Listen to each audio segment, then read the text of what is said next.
公司庆功宴上，项目组人均奖金50万，我却被扣除了全部奖金，还被销售主管点名批评。没有我每天陪客户跑业务，你写出这些程序有什么用呢？这次算是给你一个教训，让你长长记性，不要太自以为是。闻言，我直接提出辞职，谁知未婚妻也要和我分手。你真以为公司没了你就不赚了？既然你离职了，咱们的婚事也作废，不管哪个方面，你都比他差远了。见状，我心灰意冷，索性关掉手机，前往深山放空自己。1周后，我打开手机，只见信息疯狂涌入，每个人都在告诉我公司要完蛋了。庆功宴上，销售主管秦寿作为项目功臣拿到了200万奖金，众人在一旁卖力追捧道：“这次项目能成，全靠秦主管跑前跑后拉客户，没有他，咱们哪有这福气拿奖金？”秦寿接受着众人的追捧，目光扫过全场，最后落在角落里的我身上。大家过奖了，项目成功是团队的功劳，不过要说贡献，我确实扛下了最累的活。毕竟有些人心思不在团队上，总想着搞个人英雄主义，差点坏了大事。这话一出，主持人立刻会议。经公司研究决定，技术部主管父亲在本次项目中存在个人英雄主义行为，不顾团队协作，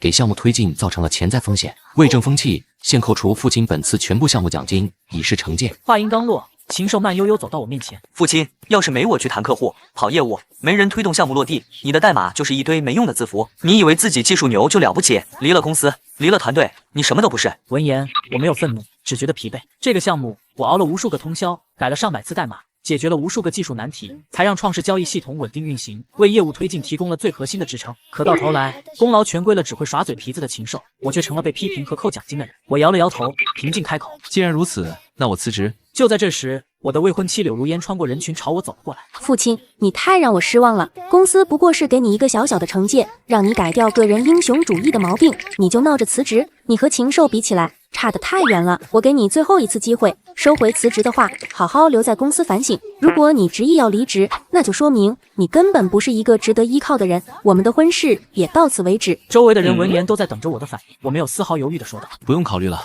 我辞职。”说完，我没有再理会任何人的目光和议论，径直走出宴会厅。5年时间，我从一个刚毕业的大学生熬成了公司的核心技术骨干，主持开发了创世交易系统这个王牌项目。本以为能得到认可，却落得这样的下场。回到租住的公寓，我拨通了一个深山禅修班的电话。第二天一早，我关掉手机，踏上了前往深山里的火车。禅修班位于连绵的群山之中，这里没有信号，没有网络，远离了城市的喧嚣和浮躁。刚到的时候，我还有些不适应，但时间久了，我感觉整个人彻底放松了下来。而就在我在深山里享受宁静的时候，创世交易系统突然出现了故障，技术部门顿时乱成了一锅粥。服务器负载突然飙升，但是 CPU 和内存使用率都正常，不是硬件问题。不行，重启没用，备用数据库也出问题了。客户那边已经开始投诉了，有几个大客户反映交易提交失败，还有人说订单金额不对。完了，刚才有一笔1000万的交易，因为系统故障重复提交了2次，现在资金已经划扣了2次。创世交易系统是公司的核心系统，支撑着所有的线上交易业务，一旦出问题，后果不堪设想。高层见状亲自下场监督。都愣着干什么？赶紧排查代码，找出问题所在。创世交易系统是我一手主持开发的，核心代码只有我最清楚。技术部的其他人平时只负责一些简单的维护和功能迭代。此时大家对着密密麻麻的代码越看越猛，排查了1个多小时，还是没找到问题的根源。这时，前端的投诉已经被打爆，邮件里全是客户的质问和投诉。消息很快传到了公司高层的耳朵里，董事会紧急召开了高层会议。柳如烟也收到了助理的通知：刘总，董事长让你立刻去会议室。尽管柳如烟已经忙得焦头烂额，但现在也只能硬着头皮前往会议室。董事长看到柳如烟进来，顿时就破口大骂：柳如烟，这就是你花了5年打造的王牌交易系统，系统现在全面瘫痪。从9点到现在，经济损失已经超过了3000万。投资方要求我们在1小时内解决问题，否则他们就立刻撤走所有资金，并且还要索赔1个亿。这可是1个亿！你告诉我拿什么赔？把公司卖了吗？柳如烟闻言脸色顿时变得苍白，咬牙解释道：董事长，我已经叫人尽力去排查了。董事长听后愤怒地拍着桌子：还在排查？你们都排查了几个小时了？父亲呢？他不是系统的创始人吗？怎么他还没到场？柳如烟闻言脸色一僵，紧张地回答道：董事长，父亲他辞职了。董事长听后瞬间愣住：什么辞职？什么时候的事？柳如烟苦笑了2声，解释道：您忘了庆功宴那天，他因为个人英雄主义导致奖金被全部扣除，那时候他就辞职了。董事长听后像是想起了什么一样，满脸懊悔。其余高层立即催促柳如烟：那就赶紧把人追回来啊！他再不回来，公司就全完了。可柳如烟又怎么可能没想过这一步，无力的回应：我给他打过几10个电话了，也联系了他所有的家人朋友，可是根本没人能联系到他。他说完后，会议室瞬间哀嚎声一片。就在这时，技术部的人敲门进来了。刘总，秦主管说他应该有办法。柳如烟听后瞬间愣住，不等他开口，董事长便焦急的指示：那就让他去修啊，这还有什么可问的？柳如烟闻言急忙摆手：不是，禽兽就是个销售，他懂什么代码？可董事长却直接大手一挥，承诺道：“不要浪费时间，他要真能修好系统，我奖励他500万。”听完，技术部的人不敢耽误，连忙回去告知禽兽。禽兽听后顿时兴奋不已，立即坐在电脑前开始指点江山。就是这个模块，我看它一直闪红。之前父亲说过跑不动的代码会闪红，你们赶紧把这个给我修复了。2名技术人员闻言面面相觑，提醒道：“秦主管，这个模块是负责用户认证的，我们现在出问题的是交易响应速度。”禽兽依旧坚持自己的见解。废话那么多呢，闪红就不对，赶紧给我修。没办法，技术人员只能按照他的要求进行修复，但结果显而易见，认证模块的问题被修复后，系统依旧没有得到任何好转。禽兽看着满屏幕的代码，胡乱的猜测道：“不可能啊，那就是数据库连接出了问题。”技术人员闻言无奈解释：“可是数据库的连接池根本没码啊。”禽兽脸上出现了一丝后悔的神色，可现在他是骑虎难下，只能硬着头皮继续指挥。那就是日志系统的问题，日志文件太多了，占用太多的资源，反正把旧的日志删掉就行了。说着，禽兽就推开了技术人员，自己开始上手操作。这套说辞是我以前提过一嘴，但那时候的情况和现在完全不一样。技术人员见状急忙阻止：“千万别！”不料等技术人员反应过来的时候，过去的日志文件已经被一键删除了。此时，隔壁正在靠日志文件一点一点追溯问题的技术人员立刻发出哀嚎：“哪个杀千刀的把日志文件给删了？哪个杀千刀的把日志文件给删了？这下真的只有把代码从头再写一遍，才能知道问题出在哪了。”闻言，禽兽顿时面色惨白。下午3点，损失还在不断上涨，已经远超公司的承受范围。几位机构大户纷纷发来律师函。随后，禽兽被人带到会议室，董事长死死盯着禽兽质问：“你不是说你有办法吗？办法呢？”此刻，禽兽冷汗直流，可他依旧嘴硬的辩解：“我已经尽力了，但那段代码太复杂，就是父亲来了也不一定有办法。”可这番话却被技术部的人当场推翻。如果父亲在，最多5分钟就能解决问题。大部分人根本都感受不到系统发生过瘫痪，甚至就连系统瘫痪这件事也根本不会发生。见状，柳如烟立刻帮禽兽辩解：“别说这些没用的，距离出事已经过去6个小时了，你们怎么还没查出问题所在？技术部的人都在吃干饭吗？”技术部的人闻言立刻指责道：“刘总，这个问题您可就得问问您那自作聪明的销售主管了，他把过去的运行日志全部删了，这让我们去哪找问题？对了，他还压着不让我们来说，想糊弄过去呢，简直是荒谬至极。”面对众人的谩骂，禽兽脸色更是白得毫无血色。这下就算是柳如烟再偏心，他也没有理由辩解。董事长听后，眼里已透着一丝绝望，命令道：“刘如烟，我不管你用什么办法，现在立刻马上把父亲找回来，你就是跪下求他，也得把他求回来。”刘如烟，我不管你用什么办法，现在立刻马上把父亲找回来，你就是跪下求他，也得把他求回来。柳如烟闻言再次拨打了我的电话，但依旧得不到我的回应。终于，他想起来我说过，等项目结束后，我想去深山修禅班放空一段时间。然后他发疯一样搜索我家附近的修禅班，然后挨个打去电话询问：“请问你们接待过一个叫父亲的学员吗？”终于打到第7个电话的时候，他找到了我当时报名的修禅班。修禅班的接待员向柳如烟解释道：“父亲是吧？他现在已经进山了，没有信号。他闭关时间是1个星期，地点是在我们提供的10几个深山修禅的随机挑选其一，但具体在哪个我们可不知道。”柳如烟随后挂了电话，坐在办公室里烦躁不已。这时，禽兽忽然推门进来，骂骂咧咧地说道：“我看父亲就是故意的，他肯定早就联系好了下家，在离职前故意给公司埋了个天大的雷。”柳如烟闻言厌恶地看着他：“你给我闭嘴！如果不是你为了抢功劳，还在庆功宴上颠倒黑白，父亲会走。”禽兽听后脖子一梗，狡辩道：“我怎么颠倒黑白了？那几个大客户不都是我喝酒喝到胃出血才谈下来的？没有我的业务，他写的东西就是一文不值的垃圾代码。”柳如烟被他的无耻气笑了，指着禽兽的鼻子质问：“垃圾？那现在这堆垃圾出了问题，你怎么不去把它修好？甚至还能把最基本的日志文件给删掉？”禽兽闻言脸色瞬间憋得通红，却连一个反驳的字都说不出口。之后的几天，柳如烟给我打了无数电话，发了无数信息：“父亲你在哪啊？公司出事了，系统瘫痪了，求你快回来吧！之前是我不对，是我错了，我向你道歉，你别生我的气了好不好？只要你肯回来，什么条件我都答应你，我不和你分手了，我们的婚约都还算数，好不好？”只可惜这些消息发出去完全就是石沉大海。期间他还按照修禅班提供的地点去找我，但他的运气真的很差，1个星期后才在最后一个闭关地点找到我。此时的我已经结束了闭关，看着满屏幕的999加，我知道公司绝对是要完蛋了。在我开机后的1分钟后，柳如烟的电话就打了过来：“父亲，你是不是在南山的修禅馆？你等我，我马上就到了。”在我向老禅师告别的时候，柳如烟带着一行人浩浩荡荡地堵在了门口。柳如烟苦笑着走到我面前，姿态放得极低：“父亲，跟我回去吧，公司需要你。”我淡淡的扫了他一眼，又看了看后面跟着的禽兽以及项目组的管理人员。我的辞职报告在你签字同意的那一刻起就已经生效了。你们公司的事与我一个外人何干？这段时间的修行确实让我心态好了许多，也让我彻底放下了对过去的执念。面对如此冷淡的我，柳如烟的脸色又白了几分，禽兽却像是被踩了尾巴的猫一样，当即指着我大骂：“你别给脸不要脸！公司培养了你这么多年，现在公司出了问题，你却百般推辞，你还有没有一点良心？公司培养了你这么多年，现在公司出了问题，你却百般推辞，你还有没有一点良心？”我的目光第一次落在了禽兽的身上，反问道：“公司培养我，系统完全是我一个人主持开发的，就算没有你们公司，也有无数同行抢着要我。这5年间，系统的每一次重大迭代，每一次性能优化，哪一次不是我一个人熬着无数个通宵，写下几十万行代码做出来的？我付出的远超公司给我的薪水和帮助。你到底凭哪点说是公司培养了我？换做其余有些远见的公司，他们会给我提供更加丰厚的报酬，以及更多的技术支持和帮助。至于你说的良心，庆功宴上你怎么做的？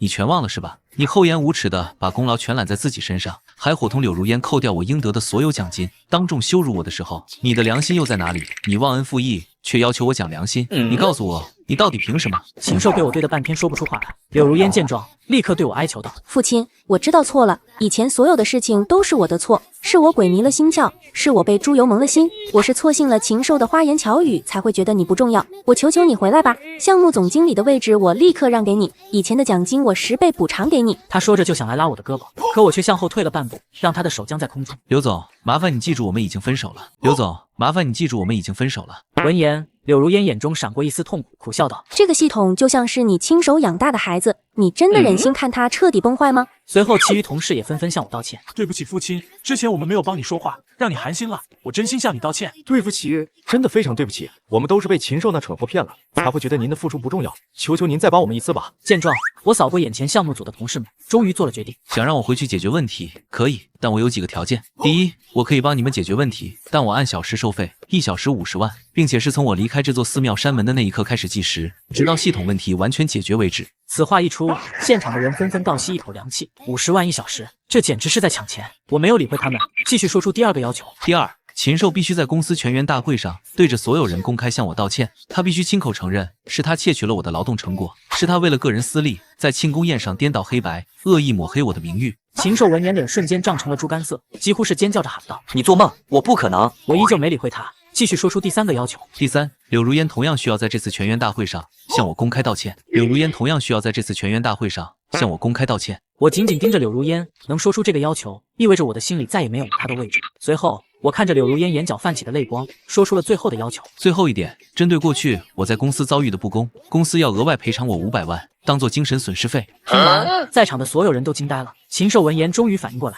指着我尖叫道：“父亲，你疯了！你这是敲诈勒索！”我闻言只是不屑一笑：“随便你怎么说，你当然也可以不答应，不过那样你们就等着公司破产清算，然后被告上法庭吧。至于你和柳如烟，我相信你们给公司造成那么大的损失，渎职和不正当竞争的罪名是逃不掉了。你再猜猜看，你们得蹲多少年才能出来呢？”说完，我不再看他们任何人，转身就要离开。就在这时，柳如烟突然开口了：“够了，你的所有条件我们全都答应。”回到公司时，已经是第2天上午10点，技术部里一片狼藉，所有人顶着黑眼圈，哈欠连天。这1个星期以来，他们已经丧失了所有的力气和手段，公司的损失更是惨重，之前赚到的钱几乎全部赔了出去，甚至公司还被多家企业联手起诉，现在根本就是在硬撑着。当我跟在柳如烟身后走进技术部大门时，所有人的目光瞬间聚焦在我身上，他们看到我先是一愣，旋即便爆发了一阵欢呼。父亲，你可算回来了。父亲，你快来看看吧，系统彻底崩了，我们怎么都找不到问题的根源。父亲，你快来看看吧，系统彻底崩了，我们怎么都找不到问题的根源。我看着这些疲惫的技术员们叹了口气，明明是柳如烟和禽兽惹出来的麻烦，最后承担压力的却是他们。我径直走到了主控台前，说道：“别急，我来看看。”这时董事长以及公司高层已经全部到场，他们默契地站在后面，静静地看着我操作。突然，我看着主控屏幕皱起了眉头，问道：“日志文件呢？”所有人闻言都不约而同地看向了禽兽。柳如烟低声回答道：“是禽兽给删掉的。”我闻言冷笑一声，对此似乎毫不意外。无所谓了，把终端重启一遍，一样能找到问题。随着我的操作，一段段陌生的代码开始出现在主控屏幕上。等到最后一段指令输入进去，系统开始重启。外行人看不懂，但那些技术员可是看得目瞪口呆。这是怎么做到的？但更让他们震惊的还在后面。正如我所料的一样，等终端重启后，我顺利找到了问题核心所在。不是系统故障，是人为的。紧接着，我就将目光看向了禽兽。禽兽顿时瞪大眼睛，心虚的开口：“你看我做什么？这跟我有什么关系？我只是不小心删除了日志文件，我又没做别的事情。”闻言，我却冷笑了2声，接着又是一顿操作，说道：“我现在已经将系统恢复到了系统崩溃之前的版本，并且还启动了自查程序。根据自查结果，是有人试图更改交易算法，才导致了一系列的系统崩溃，而这个人就是禽兽。”闻言，禽兽瞬间大叫起来：“你胡说八道！你就是看我不爽，故意冤枉我！你胡说八道！你就是看我不爽，故意冤枉我！”尽管他拼命解释，可周围的人却自动让开了他身边。我冷笑地看着禽兽说道：“如果你能勇于承认错误，我还当你是条汉子。不过你现在已经没机会了。”说着，我就打开了日志，并且精准定位，在主控台的大屏幕上弹出了一个清晰的操作记录窗口，上面清楚地显示着禽兽的公司账号在系统崩溃前频繁尝试修改几个核心风控算法参数。我冷笑着问道：“禽兽，你现在还有什么可说的吗？”一旁的董事长也立即质问道：“这到底是怎么回事？”眼看大势已去，禽兽语无伦次地解释着：“我没有，我不是故意的，我只是想优化一下系统，我真的没有别的想法，我也是为了公司好啊。”闻言，我却当即笑出了声。优化？你一个只会拍马屁、喝酒、吹牛的销售，连最基础的电脑知识都不懂，你跟我说你要对系统进行优化，你说这话之前动过脑子吗？那些被他的愚蠢举动而害惨了的同事们，此刻全都震怒不已，纷纷指责：“好你个蠢货！要不是因为你，我们怎么可能会陷入如此被动的地步？”夸你2句，你还真以为自己无所不能了是吧？专业的事情交给专业的人去做，你有什么资格随便篡改系统？抢了父亲的功劳，你还不知足，还要作妖？你以为你算老几啊？见状，董事长脸色阴沉，走上前愤怒地吼道：“禽兽，向父亲道歉！禽兽，向父亲道歉！”禽兽闻言看向我，不甘地开口道：“对不起父亲，是我有养不识泰山，是我急功近利，是我故意抹黑你，都是我的错，我以后再也不敢了。”闻言，我只是淡淡地看着他，说道：“你还想有以后？”这时，董事长带着公司的法务部成员直接走上前，大声喊道：“私自篡改系统，最后甚至还故意删除掉日志，企图掩盖自己的罪行，你这是知法犯法，罪加一等。下半辈子你就给我滚进监狱蹲着去吧！”禽兽听后顿时傻眼了。“不要啊，董事长，我也是为了公司好，我为了公司呕心沥血，谈下了那么多的合作，您不能这样对我啊！”但周围的人却根本连看都没看他一眼。见状，禽兽最后又想甩锅给我，尖叫道：“父亲，你该死！凭什么这一切不是你的错误？你个臭码农，你凭什么跟我比？你给我等着，我不会放过你的！”我摇摇头，没再理会他，接着就在系统中输入了几串指令。可以了，接下来系统会自行进行优化和修复，最多半个小时后，系统就能重新启用，并且今后只要不是人为破坏，它就不会停止运转。果然不出半小时，系统便恢复了正常运转。见状，董事长热泪盈眶地上前握住我的手：“父亲，真的非常抱歉，过去是我轻信了禽兽那种人的话。父亲，真的非常抱歉，过去是我轻信了禽兽那种人的话。”很快，禽兽就被警察给带走了。随后，董事长召开了全体员工大会，会上他特意对我进行了表彰，并且将500万的赔偿金当场发放给了我。这次，所有人都认识到了我的重要性。按照约定，柳如烟也走上了台。各位，我在这里为我之前的错误决定和不当言论，向父亲先生致以最诚挚的歉意。他随后冲着我深深鞠了一躬：“是我有眼无珠，识人不明，